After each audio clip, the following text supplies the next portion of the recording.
because we are a better nation than one that expels innocent young kids. And the answer to your question, sir, and the next time I prefer you let me finish my statements before you ask that question, is this is the right thing to do for the American people. Baby, I didn't ask for an argument. I'm answering your question. It is the right thing to do for the American people, and here's why. Here's the reason. Because these young people are going to make extraordinary contributions and are already making contributions to our society. Welcome back. That was President Obama being interrupted by a conservative activist from the Daily Caller today. Anyone paying attention knows disrespect towards the president has been an issue since day one. Back in 2009, South Carolina Congressman Joe Wilson interrupted the president's health care remarks by yelling, "You lie," in the middle of his speech. In January, Arizona Governor Jan Brewer pointed her finger directly in the president's face while greeting him on the tarmac. Earlier this afternoon, Brewer gave her expert opinion on today's interruption in the Rose Garden. I believe that it was probably inappropriate, maybe for a reporter to act that way.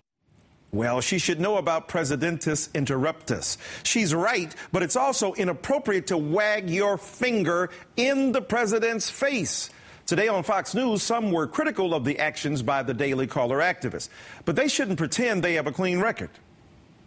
And I don't think we should pretend otherwise. But, Mr. President, this Monday... Brett, let me finish. I understand... And there are a lot of people around America that have a problem with this process. You called it an ugly process, Doctor. Brett, you got to let me finish my answers. But, sir, I know you don't like the filibuster. Well, I'm trying to answer your questions, and you keep on interrupting. You wanted to change Washington, Mr. President, and now we're doing it the same way, right? Wait, Brett, let me finish my answers here. Look, Mr. President, I'm getting wrapped up, and I don't want to interrupt you. How fortunate America is to have a president that patient, because I know a bunch of Mo brothers who would have been very, very intemperate at this time. For more on this, I'm joined by Joe Williams, White House reporter for Politico, who's not one of those brothers, I'm sure. As a White House reporter, Brother Joe, how out of line was this conservative activist from the Daily Caller today? Well, it's interesting because it is always imperative upon the press to speak truth to power, to try to get questions answered. But to me, the view here was it's basically stunt journalism, for lack of a better way to put it, because the question not only was not designed to elicit any kind of an answer, it was basically designed to call attention to the person asking it and also try to throw the president off of what he was saying and disrupt the whole process.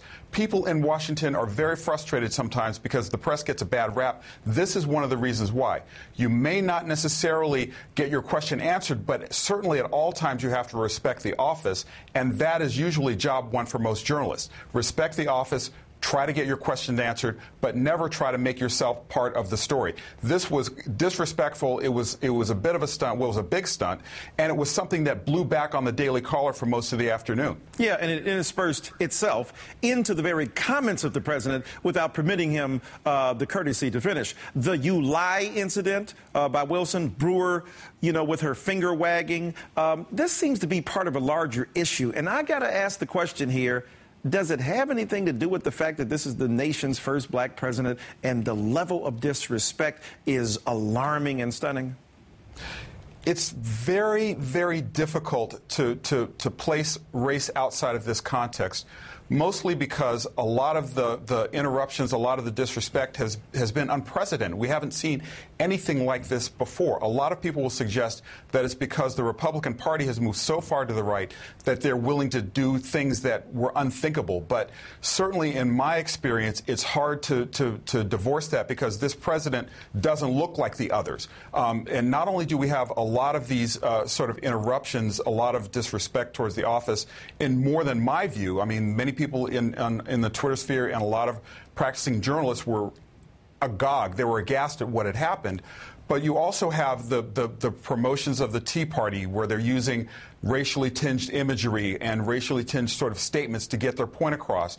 You have a lot of members of Congress on the Republican side who feel like they can do whatever or talk about whatever. I mean, have you ever heard of a president being talked about in the way that this Congress has talked about, and where you say our job is to make sure this guy serves one term, as opposed to our job is to see that the best interests of the country are served. Sure. So given all that evidence, it's hard to divorce that. A lot of people will defend it as saying other presidents were disrespected, but in my view, none so publicly. Certainly not that flagrantly and not that crudely. So do you think the Daily Caller could be banned from future White House press conferences? I mean, who could blame the president of the White House for doing that? Well, I know that Fox News had taken a hard line against the president, and they had received some circumscribed access to the White House.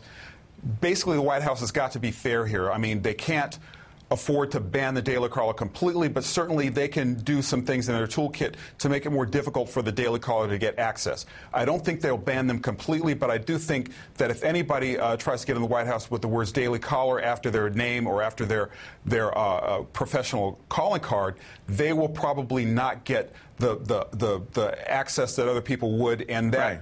will harm their ability to cover the White House, I think, pretty much. It does amaze me that the right wing, which prides itself upon responsibility, never wants to take its own responsibility in these sorts of situations. Thank you so very much, my friend. Joe Williams, for coming on. Coming up, President Obama's new immigration policy was not just the right thing to do, it was a political masterstroke. The big panel of Ron Christie, Ari Melber, and Marcia Dyson will join me to watch Mitt Romney squirm. And you knew it was coming. The Romney ad about President Obama making himself a one-term president. We'll look at how the president will fight back.